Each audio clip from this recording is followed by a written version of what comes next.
রাজমন্দির ৩২ এদেশের মানুষ আর চায় না। বাইতুল আকসা প্যালেস্টাইনকে প্রতিষ্ঠা করতে চায়। সম্মানিত সুধী, এই পর্যায়ে আমাদের সামনে গুরুত্বপূর্ণ আলোচনা উপস্থাপন করছেন জনাব হযরত মাওলানা মুফতি ইলিয়াস হামিদি। হযরতকে তার মূল্যবান আলোচনা উপস্থাপন করার জন্য বিনয়ের সাথে অনুরোধ করছি। আসসালামু আলাইকুম ওয়া রাহমাতুল্লাহি ওয়া বারাকাতুহু। আলহামদুলিল্লাহি ওয়া কাফা ওয়া সালামুন আলা ইবাদিহিল্লাযীনা ইসতাফা। اللهم صل على سيدنا محمد وعلى آل سيدنا محمد كلما ذكره الذاكرون وكلما غفل عن ذكره الغافلون. اللهم صل على محمد وعلى آل محمد كما صليت على إبراهيم وعلى آل إبراهيم إنك حميد مجيد. اللهم بارك على محمد وعلى آل محمد كما باركت على إبراهيم وعلى آل إبراهيم إنك حميد مجيد. أما بعد فأعوذ بالله من الشيطان الرجيم. بسم الله الرحمن الرحيم. وما محمد إلا رسول قد خلت من قبله الرسل أفإن مات أو قتل انقلبتم على أعقابكم ومن ينقلب على عقبيه فلن يضر الله شيئا وسيجزي الله الشاكرين. وقال سيدنا رسول الله صلى الله عليه وسلم كن عالما أو متعلما أو متبعا أو محبا ولا تكن خامسا أو كما قال عليه الصلاة والسلام. صدق الله العلي العظيم وبلغ رسوله النبي الكريم ونحن على ذلك لمن الشاهدين والشاكرين والذاكرين والحمد لله رب العالمين. سبحانك لا علم لنا إلا ما علمتنا إنك أنت العليم الحكيم. لا إله إلا الله الحليم الكريم. سبحان الله رب العرش العظيم. الحمد لله رب العالمين. इस्लाम मिटाने में तो मिट जाएगा जालिम. इस्लाम मिटाने में तो मिट जाएगा जालिम. इस्लाम को मिटाना कभी मुमकिन तो नहीं है. इस्लाम को मिटाना कभी मुमकिन तो नहीं है. जो दुश्मन इस्लाम है उनको ये बता दो इस्लाम का परचम न झुका है न झुकेगा. इस्लाम का परचम न झुका है न झुकेगा. अल्हम्दुलिल्लाह गाजीपुर महानगर কর্তৃক আয়োজিত বাংলাদেশ খেলাফত যুব মজলিস কর্তৃক আয়োজিত আজকের এই সম্মেলনের স্টেজের অলংকার আল্লামা মামুনুল হক দামাত বারাকাতুহুল আলিয়া হযরত পথে আছেন, অল্প সময়ের ব্যবধানে ইনশাআল্লাহ স্টেজকে অলঙ্কৃত করবেন, আপনাদের রূহের দিলের খোরাক যোগাবেন। আল্লাহ সহি সালামতে আসার আলোচনা করার তৌফিক দান করুন। আমি পবিত্র কোরআনের সূরা আলে ইমরানের 144 নং আয়াত তেলাওয়াত করেছি। আয়াতকে সামনে রেখে সংক্ষিপ্ত আলোচনা। গত 15-16 বছর এই দেশের ফেসিবাদ স্বৈর শাসক মসজিদের মেহরাব থেকে মিম্বর থেকে খতিবদেরকে কথা বলতে দেয় নাই। ওয়াজের মঞ্চগুলোকেও তারা কুক্ষিগত করেছে। ওয়াজের মঞ্চেও উলামায়ে কেরামকে কোরআনের কথা বলতে দেওয়া হয় নাই। 13 সালের 5ই মে শাপলা চত্বরকে কেন্দ্র করে শত শত হাফেজ আলেমদেরকে গত 15-16 বছরের ফেসিবাদ আওয়ামী লীগ তারা শহীদ করেছে। 21 সালেও মোদি এবং মূর্তি উভয়টাকে কেন্দ্র করে আরো 21-23 জন হাফেজ আলেমকে শহীদ করেছে।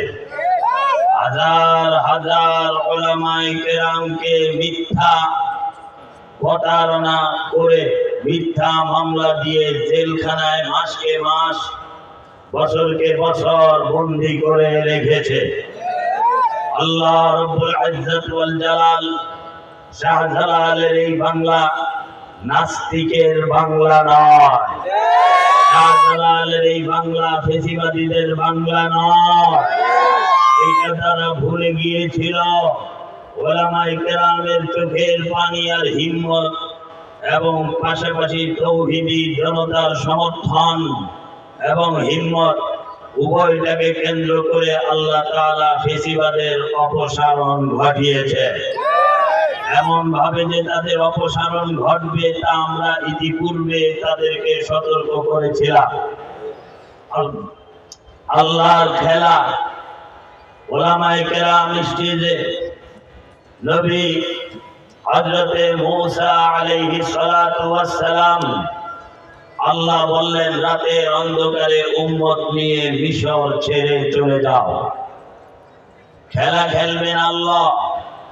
মূসা আলাইহিস সালাতু ওয়াস সালাম নিরুপায়, উম্মতরাও নিরুপায়। কারণ কোরআন বলে সূরা বাকারাতে وَإِذْ نَجَّيْنَاكُمْ مِنْ آلِ فِرْعَوْنَ يَسُومُونَكُمْ سُوءَ الْعَذَابِ يُذَبِّحُونَ أَبْنَاءَكُمْ বনি ইসরাইলের যুবক পুত্র সন্তানদেরকে ফেরাউন জবাই করত। কারণ এই যুবক এবং নবজাতক শিশুর সন্তান, ছেলে সন্তান, এরা যদি বড় হয় তাহলে মূসা আলাইহিস সালাতু ওয়াস সালামের উম্মতের যুবকরা যদি ধাক্কা দেয় তাহলে ফেরাউনের তখতে তাউস টিকে থাকবে না। এই ধারণায় তারা ইউযাব্বিহুনা আবনাআকুম ওয়া ইস্তাহয়ুনা নিসাআকুম, পুত্র সন্তানগুলোকে জবাই করত, মহিলাদেরকে কিছু করত না। 15 বছরের ইতিহাসে আমরা তাই দেখলাম। ইসলামিক দল, অন ইসলামিক দল যুবকদেরকে এই ফেসিবাদরা টার্গেট করে গুম করেছে, ক্রস ফায়ার দিয়েছে, হত্যা করেছে। হাফেজ আলেম, মসজিদের ইমাম, খতিব, মাদ্রাসার মুহাদ্দিস, মুফতি, মুহতামিম, শাইখুল হাদিস কাউকেও আওয়ামী ফেসিবাদীরা রেহাই দেয় না। আমরা সেদিন মনে করেছিলাম এদের পরিণতিও ফেরাউনের মতো হবে, হয়েছে। ফেরাউনের মতো হবে, বর্তমানে হয়েছেও। মুসা আলাইহিস সালাতু ওয়াস সালাম তিনি উম্মত নিয়ে বের হয়ে গেলেন। অতঃপর সকালবেলা ফেরাউন যখন অবগত হলো মুসা তার উম্মত নিয়ে মিশর ছেড়ে দিচ্ছেন, ফেরাউন চিন্তা করলো মুসাকে মিশর ছেড়ে যেতে দেওয়া হবে না, কারণ মিশরের পাশে যেখানে সে অবস্থান করবে সেখান থেকে শক্তি নিয়ে আবার ফেরাউনের মসনদে ধাক্কা দিতে পারে। তাই হিংসা, বাগিয়া ওয়া আদওয়া, হিংসা এবং বাগাওয়াতের কারণে সে মুসা আলাইহিস সালাতু ওয়াস সালামের পিছু ধাওয়া করল। এক পর্যায়ে কোরআন বলে ফালাম্মা তারা আল জামাআন, দুই জামাত যখন একত্রিত হয়ে গেল, একে অপরকে দেখতেছে। মুসার উম্মত সামনে গিয়ে দেখলেন সমুদ্র, লোহিত সাগর। ওয়াজাওয়াজনা বিবানি ইসরাঈল আল বাহর, সমুদ্র, লোহিত সাগর, সাঁতরায়া ওই পার যাওয়া সম্ভব নয়। ডান দিকে পাথরের খাড়া পাহাড়, পাহাড়ে উঠাও সম্ভব নয়, ডান দিকে যাওয়াও সম্ভব নয়। অনুরূপ বাম দিকে, পিছনের দিকে তাকায়া দেখলেন ফেরাউনের বাহিনী। বাংলাদেশে যেভাবে পুলিশকে আওয়ামী হায়নারা ব্যবহার করেছে, রাষ্ট্রীয় শক্তি, তন্ত্র যন্ত্র এই দেশের জনগণের পিছনে ব্যবহার করে আর বলে জনগণ আমাদের সাথেই আছে। এমনকি শুধু এতটুকুই নয়, জুলাই 5ই আগস্টের বিপ্লবে কাউয়া কাদের বলেছে ছাত্রলীগই নাকি যথেষ্ট, আন্দোলন দমনের জন্য ছাত্রলীগই যথেষ্ট। এতে প্রমাণ করে এই ফেসিবাদের ছাত্রলীগ এই দেশের সন্ত্রাস, এই দেশের সুনাগরিক নয়। এই ছাত্রলীগকে নিষিদ্ধ করা হয়েছে। আমরা বলবো শুধু ছাত্রলীগ নয়, আওয়ামী লীগেরও বাংলার মাটিতে রাজনীতি করার অধিকার নাই।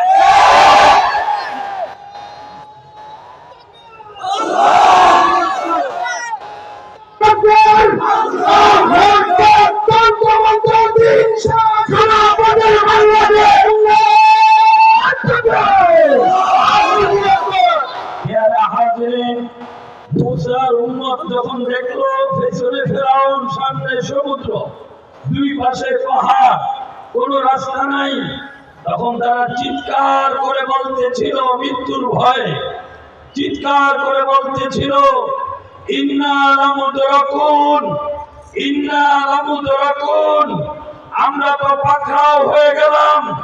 মুসা আলাইহিস সালাম ছিলেন সামনে। কি হয়েছে ঘটনা যখন তিনি জানলেন, তখন তিনিও বড় আওয়াজে চিৎকার করে উচ্চ আওয়াজে বললেন ক্বালা কাল্লা, কাল্লা, কখনো নয়।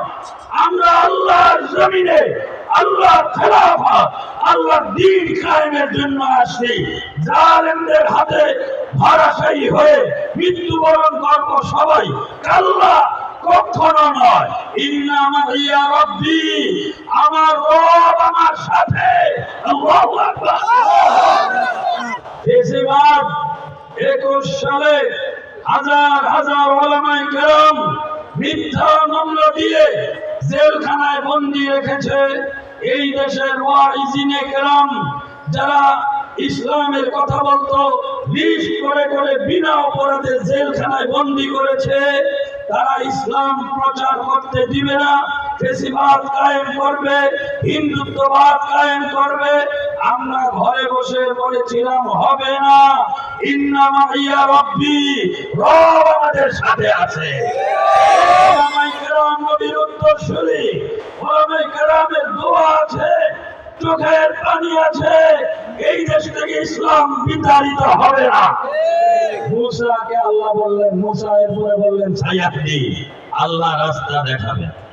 এর আগে তাফসীরে যেই লাঠি মুসার হাতে ছিল ওই লাঠি ছেড়ে দিলে সাপ হয়ে যেত, কিন্তু আল্লাহ জালেমকে নিজের হাতে আল্লাহু আকবার নিজের কুদরতি ক্ষমতায় পাকড়াও করার জন্য আল্লাহ বললেন মুসা লাঠি দিয়ে পানিতে আঘাত কর।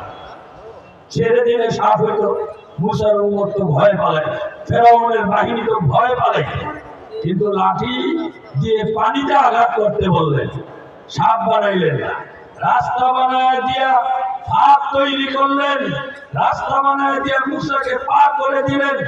ওই পথে ফেরাউন আসলো, ফেরাউন তার বাহিনীকে ডুবাইয়া মারলেন কে? চিৎকার করে বলেন কে? সেই আল্লাহ কি আছে? আল্লাহ আছে। কোরআনের আয়াত ওয়ালিল্লাহি জুনুদুস সামাওয়াতি ওয়াল আরদ, আসমানে জমিনে আল্লাহর সৈনিক আছে। আমরা আল্লাহর সৈনিক আছি তো? আছি তো? আওয়ামী লীগ মনে করছে ইসলাম দমন, বিএনপি দমন, তাদের আর কে ঠেকায়? জুলাই 5ই আগস্টের বিপ্লবে 10-20 বছরের, 25 বছরের, 30 বছরের ছাত্র জনতা যখন জেগে উঠল, অধিকারের নাম দিয়ে এই দেশের মানুষ তাদেরকে আওয়ামী লীগের বিরুদ্ধে বললেই দেশ বিরোধী বানাইতো, রাজাকার বলতো, জঙ্গি বলতো, মৌলবাদ বলতো। এদের হাতেই আওয়ামী লীগের পতন হয়েছে। এমন পতন হয়েছে একবারে আমরা ডিম বাচ্চা সহ সব গর্তে গিয়ে লুকাইছে, সব গর্তে পালাইছে। কাউয়া কাদের বলতো তলে তলে সব ঠিক, আমরা এখন দেখলাম হ্যাঁ তলে তলে ভারত ঠিক, ভারত ঠিক। আমরা বলতে চাই যারা ইসলামের উপর আঘাত করেছে, শাপলা চত্বরে রাজীব হায়দার, এইভাবে নাস্তিকরা, ইমরানের সরকার, লাকি, এরা মাসকে মাস, দিনকে দিন, রাত দিন শাপলা শাহবাগ দখল করে তারা ইসলাম বিরোধী নাস্তিকতা বহিঃপ্রকাশ ঘটিয়েছে। এমনকি তারা আল্লাহরও ফাঁসি চাই বলে স্লোগান দিয়েছে। গোটা দেশ নীরব স্তব্ধ। আল্লামা শাহ আহমদ শফী চট্টগ্রাম থেকে ডাক দিলেন, সমস্ত ওলামায়ে কেরাম ঐক্যবদ্ধ হয়ে তাওহীদি জনতা আলেমদের সাথে শামিল হয়ে শাপলা চত্বরে আমরা আসলাম। এক রাতও আমাদেরকে থাকতে দেয় না, এক রাতও থাকতে দেয় নাই। অথচ বিনা অনুমতিতে নাস্তিকরা ঢাকার রাজধানীকে নাস্তিকবাদ কায়েমের জন্য তারা আড্ডাখানা জমিয়েছিল। রাতের অন্ধকারে মানুষ আলেম ওলামাদেরকে শহীদ করেছে। একটা শহীদের লাশও শেখ হাসিনার নির্দেশে, আওয়ামীদের নির্দেশে, ফেসিবাদ স্বৈর শাসকের নির্দেশে একটা লাশও ফেরত দেয় নাই। শহীদের একটা লাশও ফেরত দেয় নাই। আবার ভ্যান সিটি কর্পোরেশনের ময়লার গাড়িতে উঠায়া সমস্ত হাফেজ আলেম শহীদের লাশগুলো এই ফেসিবাদ আওয়ামী লীগ তারা গুম করেছে। সংসদে তারা বক্তব্য দিয়েছে, হাসিনা নিজে যে একজনও মরে নাই।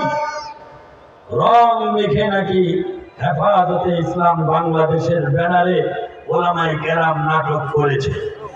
আল্লামা জুনায়েদ বাবনগরী ওই বক্তব্যের পরের দিনই তিনি প্রতিবাদ জানিয়েছেন, যদি একজনও না মরে তাহলে কেন রাস্তার বাতিগুলো ইলেকট্রিসিটি বন্ধ করা হলো?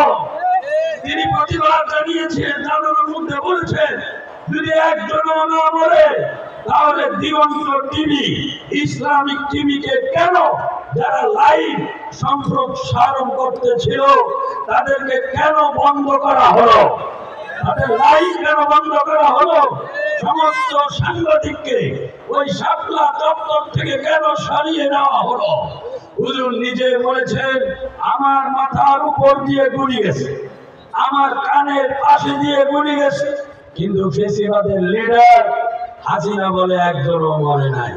এমন কট্টরপন্থী মৃত্যুকে অপসারণ হয়েছে যেই হাসিনা বাতি নিভায়া সাংবাদিকদেরকে সরায়া এই দেশের মিডিয়া বন্ধ করে গণহত্যা চালিয়েছে আলেমদের উপর, হাফেজদের উপর, ইসলামের উপর। সেই আওয়ামী লীগের রাজনীতি করার কোন অধিকার হতে দেওয়া হবে না। লড়াই শুরু হয়েছে, লড়াই চলছে, লড়াই চলমান থাকবে। আগামী সরকার হবে খেলাফতের সরকার, তন্ত্রমন্ত্রের সরকার নয়। আগামী সরকার হবে ইসলামের বিপ্লবের সরকার। ফেরাউনকে ডুবাইয়া মারলেন কে? আল্লাহ।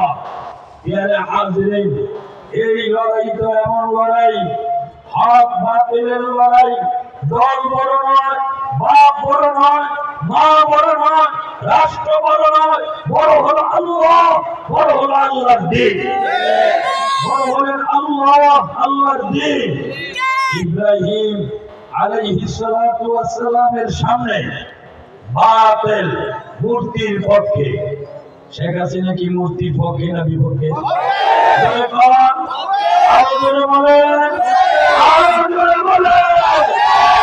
মূর্তির পক্ষের কোন লোক বাংলাদেশে আর এমপি হতে পারবে না, কমিশনারও হতে পারবে না, চেয়ারম্যান মেম্বারও হতে পারবে না। সেই দিন শেষ। 5ই আগস্ট হয়ে গেছে।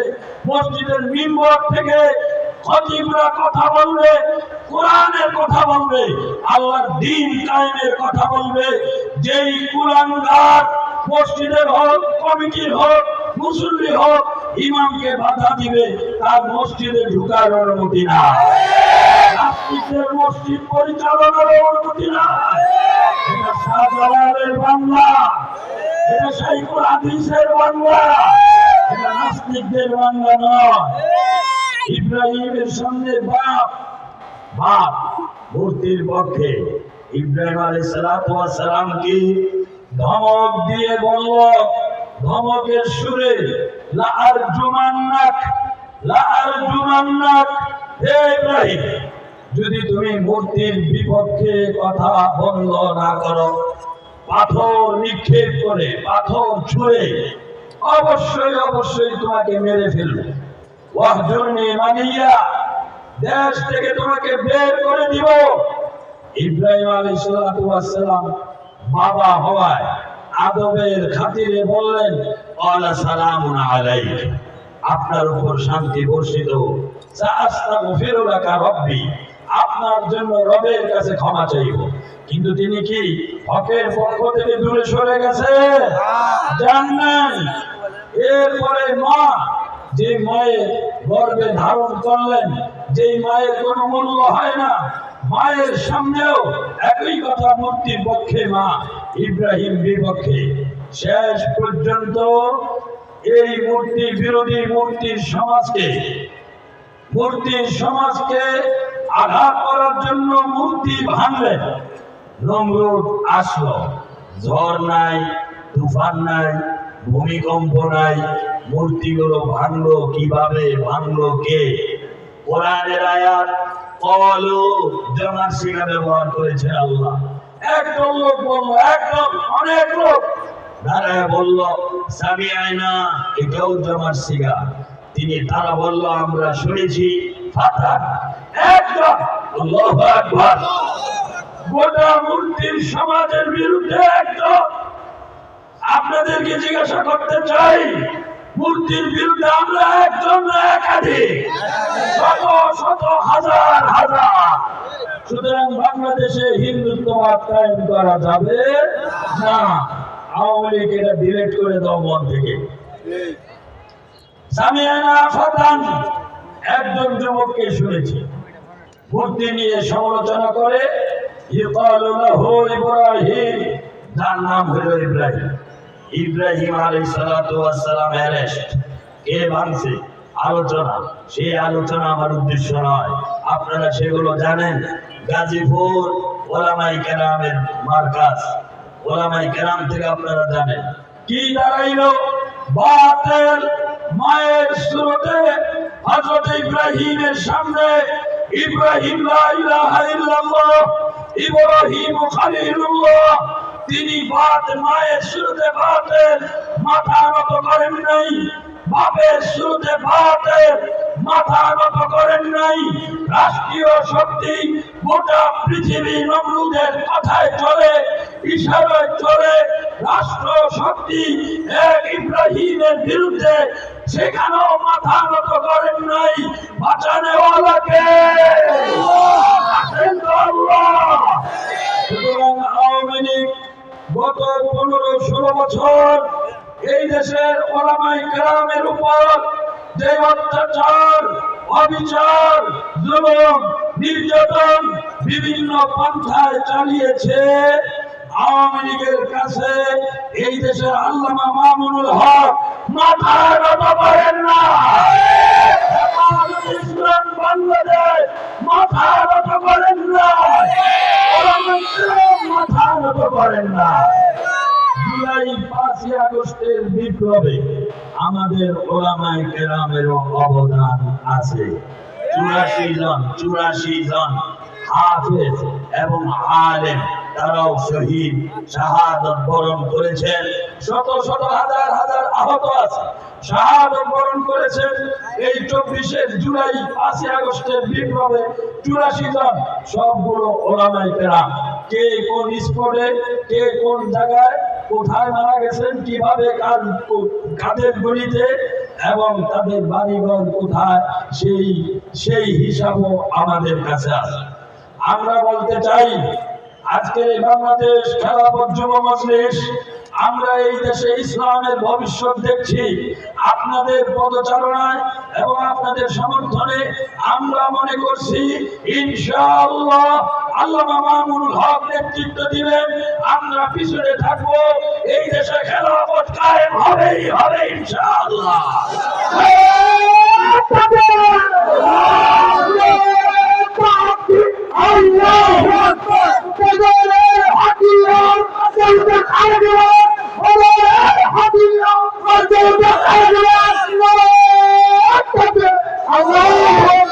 আমরা পাশাপাশি এই কথাও বলতে চাই, আমাদের উপর গত 15 বছরে আওয়ামী হায়নাদের আক্রমণ ছিল ইসলাম কেন্দ্রিক। ইসলাম কেন্দ্রিক বিএনপির উপর তাদের আক্রমণ ছিল ক্ষমতা কেন্দ্রিক। তারা মনে করত বাংলাদেশের বৃহৎ দল বিএনপি, যদি আমরা ক্ষমতা হারাই তাহলে বিএনপি ক্ষমতায় আসবে। আমরা যে আসবো না ক্ষমতায়, এটা আওয়ামী লীগের হিসাবে ছিল। তাই ইসলামের উপর, আমাদের উপর 13 সালে 21 সালে বিভিন্ন সময় তাদের যে আক্রমণটা ছিল, এটা ক্ষমতার নয়, ইসলামকে মাটির সাথে মিটিয়ে দেওয়া। সুতরাং সেই ইসলাম, তাদের সেই আশা পূরণ হয় নাই।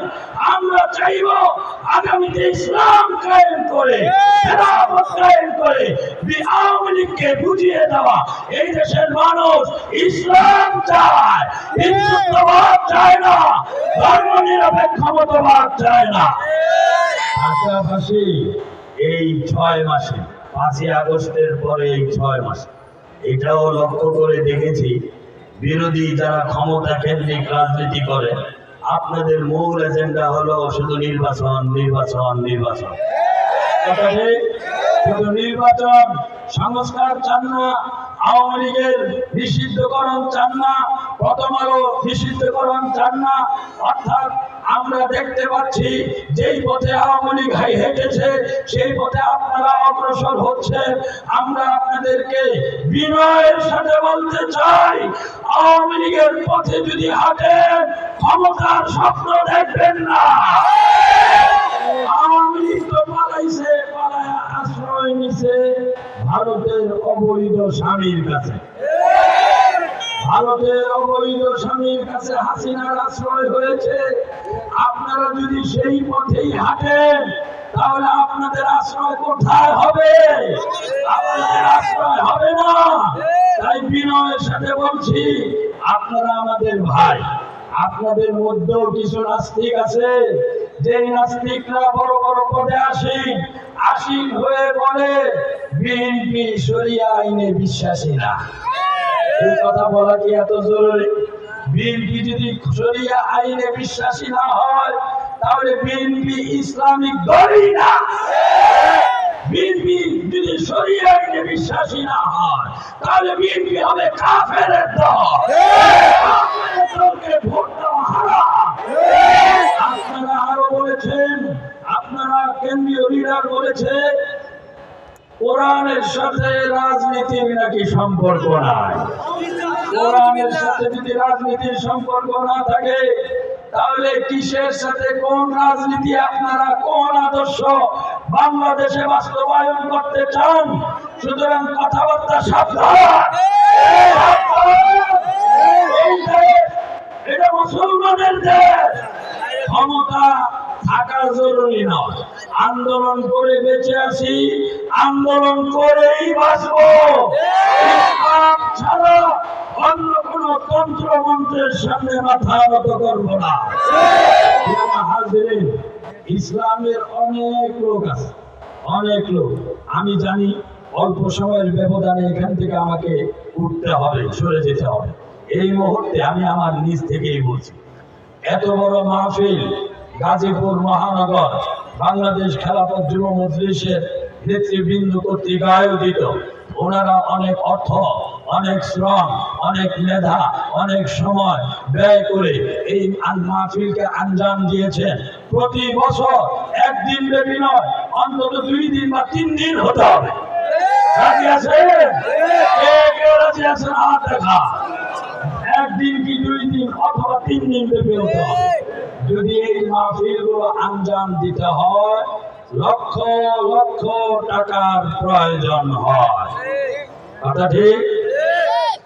ও খন্দকের যুদ্ধে হযরত জাবের রাদিয়াল্লাহু তাআলা আনহু নবী মুহাম্মদুর রাসূলুল্লাহ সাল্লাল্লাহু আলাইহি ওয়াসাল্লামের কাছে এসে ছুটি চাইলেন সৈনিক। তারা মদিনাকে রক্ষা করার জন্য, দেশ রক্ষা করার জন্য গোটা পৃথিবী শক্তি একত্রিত হয়েছে। মদিনা দখল করবে, মদিনা আক্রমণ করবে। রণকৌশলী সাহাবী হযরত সালমান ফারসি রাদিয়াল্লাহু তাআলা আনহু এক অভিনব পরামর্শ দিলেন, চতুর্পাশে খাল খনন করে। ইয়া রাসূলুল্লাহ, খালের এই পাশে আমরা থাকবো, দুশমনরা যেন খাল ডিঙ্গিয়ে মদিনায় প্রবেশ করতে না পারে। তারা যখন খালে নামবে আমরা তো প্রস্তুত থাকবোই, তীর ধনুক দিয়ে তাদেরকে আমরা হত্যা করব, ধরাশায়ী করে ফেলব। এই অভিনব পদ্ধতি রাসূল গ্রহণ করলেন, খাল খননের অনুমতি দিলেন। সাহাবীদের কাছে অর্থ নাই, খাবার নাই, কিন্তু দেশ তো বাঁচাইতে হবে। কথা বুঝতেছেন কিনা আপনারা? দেশ রক্ষা করা, মাতৃভূমি রক্ষা করা, ইসলামের ভূখণ্ড রক্ষা করা, রাসূল বলেছেন এটা ঈমান, এটা ঈমানের দাবি। খাল খনন হচ্ছে, পাথর কাটা হচ্ছে। জাবের এসে বললেন, ইয়া রাসূলুল্লাহ, আমাকে একটু ছুটি দেন। রাসূল বললেন, যাবে কোথায়? জাবের বললেন, একটু বাড়িতে যাব। রাসূল বললেন, এই মুহূর্তে বাড়িতে যাওয়া কি বেশি জরুরি? তখন হযরতে জাবের নিজের পাঞ্জাবিটা উঠাইয়া দেখাইলেন, ইয়া রাসূলুল্লাহ, কাজ করতেছি 2 দিন যাব, কোনো খাবার নাই, ক্ষুধায় জানটা কেমন যেন বের হয়ে যায়। নিরুপায় হইয়া আমি পেটে পাথর বেঁধেছি। জাবের পাথর দেখাইলেন। রাসূল 2 চোখের পানি ছেড়ে দিয়ে, আর উত্তর না দিয়ে, কথা না বলে, জাবের চেহারার দিকে তাকায়া পানি ছেড়ে দিয়ে নিজের জুব্বাটা উঠায়া দেখাইলেন, জাবের, তুমি মনে করো না আমি মুহাম্মদ নেতা, আমি আরামে আছি, আমি খেয়ে তৃপ্তিতে আছি। না, দেখো তোমার পেটে পাথর 2টা, আমার পেটে পাথর 3টা। 3টা পাথর বেঁধে রাসূল খন্দকের যুদ্ধে নেতৃত্ব দিচ্ছেন দেশ রক্ষার জন্য। আজকে আমি বলতে চাই, এই বাংলাদেশ 54 বছরের ইতিহাস, স্বাধীনতার ইতিহাস, এই পর্যন্ত যারা দেশ চালাইছেন তাদের হাতে বাংলাদেশ বারবার দুর্নীতিতে চ্যাম্পিয়ন হয়েছে। আওয়ামী লীগের বারবার চ্যাম্পিয়ন হয়েছে। সুতরাং আগামী নির্বাচন ইসলামের বিপ্লব যদি না হয় তাহলে এই দেশ থেকে দুর্নীতি বন্ধ হবে না। রসুল যখন গেলেন পেটে পাথর, কি করুন অবস্থা। আমাদের তো সেই সাহাবিওয়ালা ইমান নাই, দুর্বল, না খেয়ে আমরা এক বেলাও থাকতে পারি না। সংগঠন এইভাবে সভা, সেমিনার, আন্দোলন, সংগ্রাম, ফাইট, যুদ্ধ, জিহাদ, মামলা, এখনো অনেক ওলামায়ে কেরাম জেলখানায় বন্দী, এখনো অনেক হাফেজ জেলখানায় বন্দী, এখনো আপনাদের মতো তৌহিদি জনতা হেফাজতের মামলায়, জঙ্গি নাটকের মামলায় জেলখানায় বন্দী। এদেরকে বের করা, সংগঠন পরিচালনা করা, এইভাবে সভা সেমিনার করা ইত্যাদিতে অনেক অর্থের প্রয়োজন। আপনারা যদি রাজি থাকেন তাহলে আমি এই মুহূর্তে বলবো আমাদের কিছু স্বেচ্ছাসেবক ভাই নিজ জিম্মাদারিতে যদি কাছাকাছি যান, ইনশাআল্লাহ দেন, ইনশাআল্লাহ কিয়ামতে জান্নাত হবে এর বিনিময়। জান্নাতে যেতে চান? নবীজি তাবুকের যুদ্ধ চান্দা নিছেন, নবীজি সব যুদ্ধে সাহাবায়ে কেরাম থেকে বলেছেন দাও, কার কাছে কি আছে। আবু বকর দিয়েছেন, ওমর দিয়েছেন, অনেক ইতিহাস আছে, এগুলো বলার মঞ্চ এটা নয়। আল্লামা মামুনুল হক সাহেব একদম কাছাকাছি চলে আসছে, উনি সরাসরি স্টেজে চলে আসবেন। এই জন্য ঝটপট 500, 1000 টাকার নোট আজকে কার্পণ্য করেন না। এই দেশে অনেক ওলামায়ে কেরাম নেতৃত্ব দিবে, কিন্তু আল্লামা মামুনুল হকের মতো মজলুম, সাহসী এবং নিজের জীবনকে বাজি রেখে যে খেলাফতের স্বপ্ন আমাদেরকে দেখাচ্ছে, ওই খেলাফত কাঙ্ক্ষিত লক্ষ্যে যদি পৌঁছতে হয়, যেভাবে দৈহিক শক্তি দরকার, মর্ম সমর্থন দরকার, অর্থেরও প্রয়োজন আছে।